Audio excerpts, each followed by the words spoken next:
cities, look out the window and think, why is it so dark out there? Where are all the lights I'd see if this were New York, Paris, or Beijing? In Lagos, Nigeria, I traveled down unlit streets where people were huddling around fires they had built in old oil barrels. In remote villages, Melinda and I met women and girls who spent hours every day collecting firewood so they could cook over an open flame in their homes. We met kids who did their homework by candlelight because their homes didn't have electricity. I learned that about 1 billion people didn't have reliable access to electricity, and that half of them lived in sub-Saharan Africa. The picture has improved a bit since then. Today, roughly 860 million people don't have electricity. I thought about our foundation's motto: everyone deserves the chance to live a healthy and productive life, and how it's hard to stay healthy if your local medical clinic can't keep vaccines cold because the refrigerators don't work. It's hard to be productive if you don't have lights to read by, and it's impossible to build an economy where everyone has job opportunities if you don't have massive amounts of reliable, affordable electricity for offices, factories, and call centers. Around the same time, the late scientist David McKay, a professor at Cambridge University, shared a graph with me that showed the relationship between income and energy use, a country's per capita income, and the amount of electricity used by its people.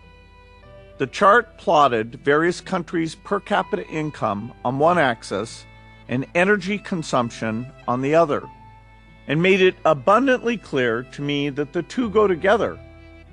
You can view a similar graph in your downloadable PDF plotting energy consumption and income per person. The connection is unmistakable. As all this information sank in, I began to think about how the world could make energy affordable and reliable for the poor. It didn't make sense for our foundation to take on this huge problem. We needed it to stay focused on its core mission. But I started kicking around ideas with some inventor friends of mine. I read more deeply on the subject, including several eye-opening books by the scientist and historian Václav Smil, who helped me understand just how critical energy is to modern civilization. At the time, I didn't understand that we needed to get to zero. The rich countries that are responsible for most emissions were starting to pay attention to climate change, and I thought that would be enough. My contribution, I believed, would be to advocate for making reliable energy affordable for the poor. For one thing, they have the most to gain from it. Cheaper energy would mean not only lights at night, but also cheaper fertilizer for their fields and cement for their homes. And when it comes to climate change, the poor have the most to lose. The majority of them are farmers who already live on the edge and can't withstand more droughts and floods. Things changed for me in late 2006 when I met with two former Microsoft colleagues who were starting nonprofits focused on energy and climate.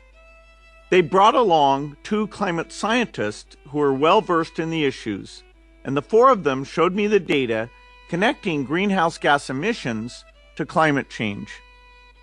I knew that greenhouse gases were making the temperature rise, but I had assumed that there were cyclical variations or other factors that would naturally prevent a true climate disaster. And it was hard to accept that as long as humans kept emitting any amount of greenhouse gases, temperatures would keep going up. I went back to the group several times with follow-up questions. Eventually it sank in. The world needs to provide more energy so the poorest can thrive. But we need to provide that energy without releasing any more greenhouse gases. Now the problem seemed even harder. It wasn't enough to deliver cheap, reliable energy for the poor. It also